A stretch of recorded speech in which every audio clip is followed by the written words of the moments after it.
When is the best time to buy a home? Hey, this is Jim Hare from Hare Homes Realty Group, Keller Williams, Greater Omaha. This is a question that all buyers want to know. When is the best time?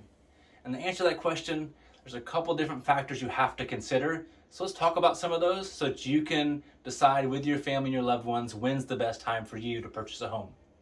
First off, you need to know it's going to take at least 7% of the purchase price to cover your down payment, your closing costs, your prepaids, taxes, insurance that are placed in that escrow account.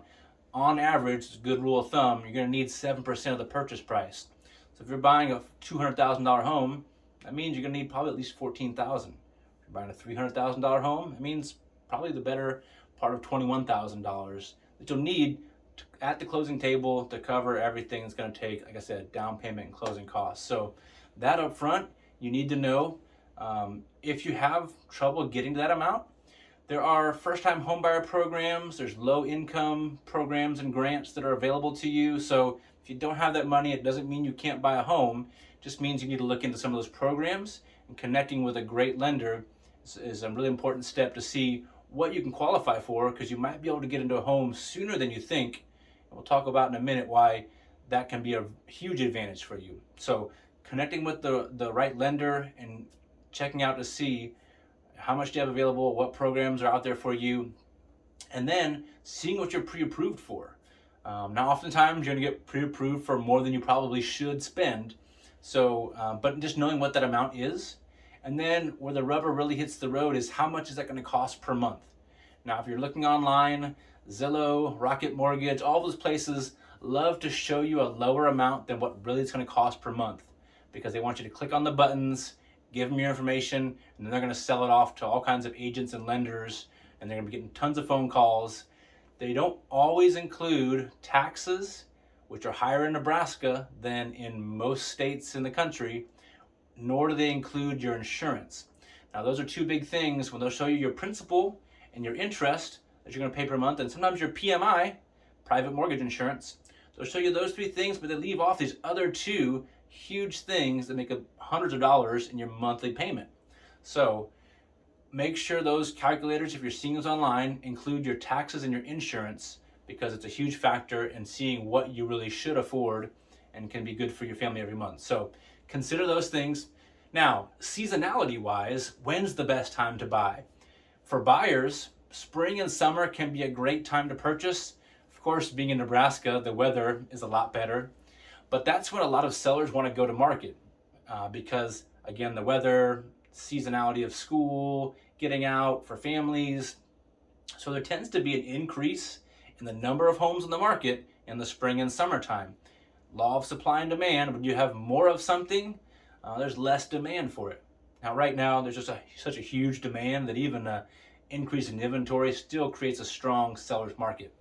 But in the summer and spring, we do tend to see more homes come to the market, so there's just better opportunities for buyers to get into a home in that time of the year.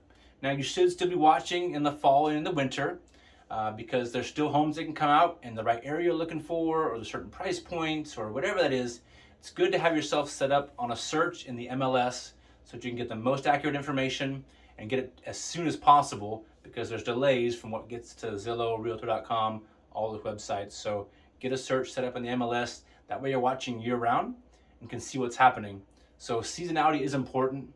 Now, little known fact, I talked about how sometimes there's less homes available in the fall and the winter. It's actually a great time when sellers should consider going on the market if it makes sense for their family and with the other trends of the market currently happening, because there's less homes on the market then. So, little plug for sellers in the middle of this: if you put the home on the market later in the fall and even the winter, oftentimes, with as many buyers as there are on the market right now that haven't gotten a home, you can get more competition, because it's the reverse of what we just talked about in the summer and spring. There's less available, buyers are still there.